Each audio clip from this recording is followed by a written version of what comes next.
Hello friends, most welcome आपका हमारी YouTube classes analysis with Renu में। तो कैसे हो आप सभी? आई होप आप सभी बहुत अच्छे होंगे दोस्तों।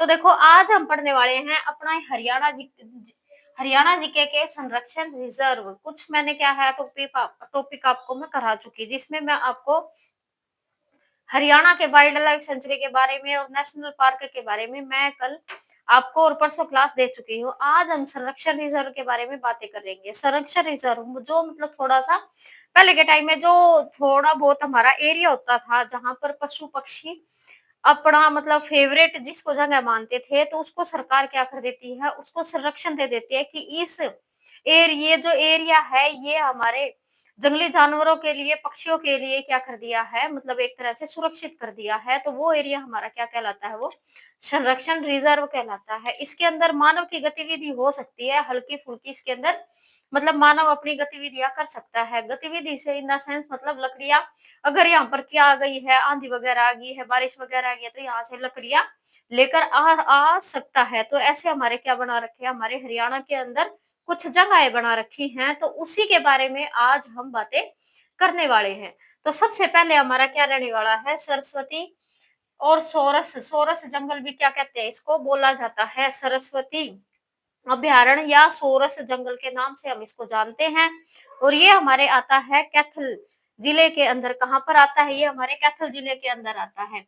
अगर इसकी स्थापना की बात की जाए, तो इसकी स्थापना जो हमारा ये आरक्षित घोषित हुआ था, भाई हमने क्या कर दिया था, एक तरह से सुरक्षित करने का जो सरकार ने काम किया था, इसको किया था 29 जुलाई 1988 को। इसको एक तरह से संरक्षित किया गया था। 29 जुलाई 1988 क्या करना है, आपको याद रखना है। इसे सोनसर जंगल भी कहते हैं, जैसे मैं आपको पहले बता चुकी। सोसर या सोनसर भी पेपर में आ सकता है। क्या है, थोड़ा बहुत आप देख सकोगे पेपर में, हल्का फुल्का एक आध अक्षर इधर उधर हो जाता है, तो आप ध्यान से इसको पढ़ के क्या करोगे, करने का काम करोगे। तो सबसे ज्यादा आपको याद रखना है कि सरस्वती, सोनसर या सोरस हमारे कहाँ पर आता है, कैथल के अंदर आता है। फिर इसकी स्थापना के बारे में क्या करोगे, आप याद रखोगे 29 जुलाई 1988 को इसकी स्थापना हुई थी। अगर इसके क्षेत्रफल की बात की जाए, तो क्षेत्रफल इसका 4000 क्या है, इसमें 4452.85 हेक्टेयर में क्या है, ये फैला हुआ है। कितने हेक्टेयर में, 4452.85 हेक्टेयर में फैला हुआ है। अगर इसकी एकड़ में बात कर की जाए, तो 11,000 एकड़ इसकी क्या है, कुल क्षेत्रफल है। 11,000 एकड़ में ये फैला हुआ है। एकड़ में भी क्वेश्चन पूछा जाता है और हमारे हेक्टेयर में भी काफी बार क्वेश्चन देखने को मिला है। नेक्स्ट बात कर लेते हैं हम बीरबारा वन्य जीव अभ्यारण्य। ये हमारे जींद जिले के अंदर आता है। बीरबारा वन्य जीव अभ्यारण्य कहाँ आता है, ये हमारे जींद जिले के अंदर आता है और 419.26 हेक्टेयर में फैला हुआ है। क्या, 419.26 हेक्टेयर में ये फैला हुआ है बीरबारा। नेक्स्ट हम बात कर लेते हैं अपने हिरण उद्यान की। तो हिरण उद्यान हमारे हरियाणा के 2 जिलों के अंदर हिरण उद्यान मतलब हिरणों को सुरक्षा प्रदान करने के लिए हमारे कुछ क्षेत्रों को संरक्षित कर दिया गया है। तो हमारे हिसार के अंदर और एक रोहतक के अंदर, अगर आप हिरन लिखोगे तो हिरन की स्पेलिंग HIRAN, तो हिरन में एक तो हमारा H हो जाएगा और एक R हो जाएगा, जहां पर हमारे हिरन उद्यान हमारे एक तरह से संरक्षित किए गए हैं। तो 1970 में हमारे हिसार वाले जिले के अंदर ये एरिया हमारा संरक्षित किया गया था 1970 में। अगर रोहतक की बात करें, तो रोहतक का हमारे महम के अंदर आएगा। कहाँ पर, हमारे महम के अंदर है।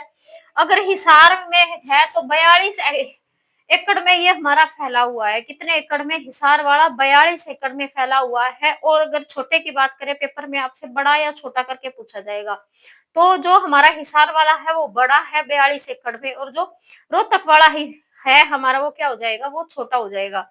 हिरण उद्यान क्या हो जाएगा, ये छोटा हो जाएगा।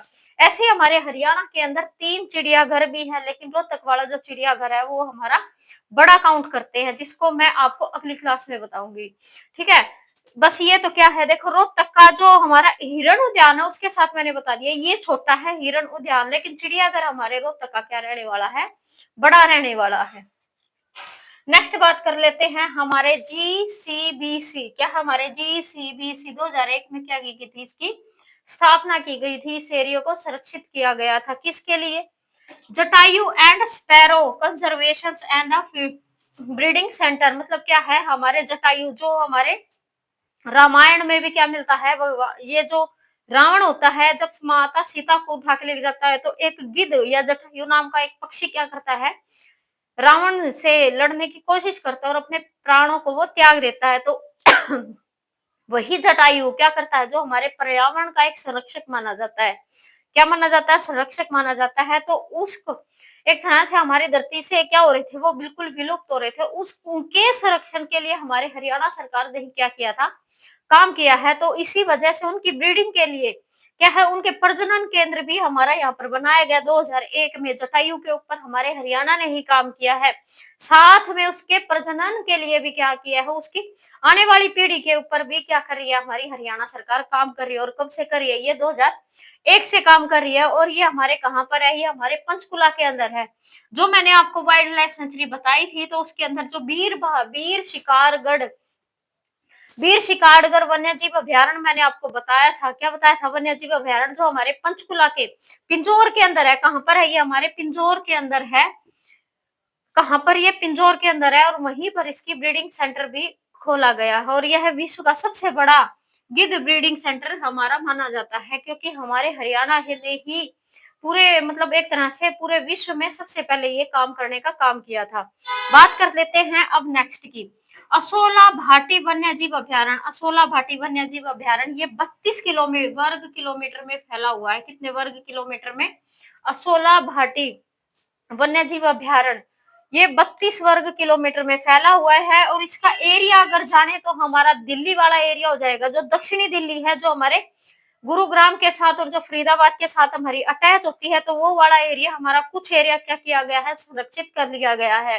तो दक्षिणी दिल्ली हमारी हो जाएगी फरीदाबाद, और गुरुग्राम में क्या है ये एरिया, तीनों को मिला के ये थोड़ा सा एरिया क्या किया गया है, ये 32 किलोमीटर का एरिया ये लिया गया है, जो हमारा एक तरह से पशु पक्षियों के लिए थोड़ा सा संरक्षित किया गया है। नेक्स्ट बात कर लेते हैं हमारे northern Aravalli Aravalli leopard wild life, क्या है हमारा वाइल्ड लाइफ कॉरिडोर। ये कॉरिडोर बनाया गया है, जो सरिस्का नेशनल पार्क जो राजस्थान से शुरू होता है। सरिस्का नेशनल पार्क हमारा कहाँ का है, ये हमारे भारत के अंदर राजस्थान वाले एरिया में है सरिस्का नेशनल पार्क। तो उसी से टच हुआ एरिया जो हमारे हरियाणा का है, सरिस्का जो हमारा राजस्थान वाला एरिया जो हमारा बॉर्डर से शेयर करता है, तो वहीं पर उनका एक तरह से नेशनल पार्क है। क्या है उनका, सरिस्का नेशनल पार्क है, जो राजस्थान में आता है। तो वो हमारे हरियाणा के साथ जो टच एरिया है, तो उसी के साथ हमने क्या बना रखा है, यहाँ पर एक कॉरिडोर बना रखा है, वाइल्ड लाइफ क्या बना रखा है, एक कॉरिडोर बना रखा है, जो राजस्थान से शुरू होकर हमारे हरियाणा के नुह, मेवात और गुरुग्राम फरीदाबाद जिलों से होता हुआ दिल्ली रेंज तक समाप्त होता है। क्या होता है, ये कुछ एरिया हमारा क्या कर रखा है, हमने संरक्षित कर रखा है। अगर हम बात करें तो एक चीज और है हमारी, क्या है, जो फरीदाबाद वाला क्षेत्र है हमारा, वो मगरवानी का हिस्सा है। क्या है, ये मगरवानी का हिस्सा है। ये भी हमारा क्या है, थोड़ा सा एरिया माना जाता है, जो फरीदाबाद वाले क्षेत्र में है। तो ये क्वेश्चन आपका किसी भी पेपर में दे दिया जाएगा, और हर एक मतलब बच्चा इसको पढ़ता नहीं है, तो ये हमारा इंपॉर्टेंट पार्ट है। फिर बच्चों के एकदम माइंड में आएगा कि ये क्या शब्द क्या है हमारा दे दिया गया, तो इसको क्या करना, आपको थोड़ा सा नोटिस में रखना है। क्लास आपको कैसी लगी है, तो ये आपको कमेंट बॉक्स में बताना है। तो वीडियो को आपको ज्यादा से ज्यादा लाइक शेयर और सब्सक्राइब करना है। तो मिलते हैं नेक्स्ट क्लास में, तब तक के लिए goodbye, thank you, take care.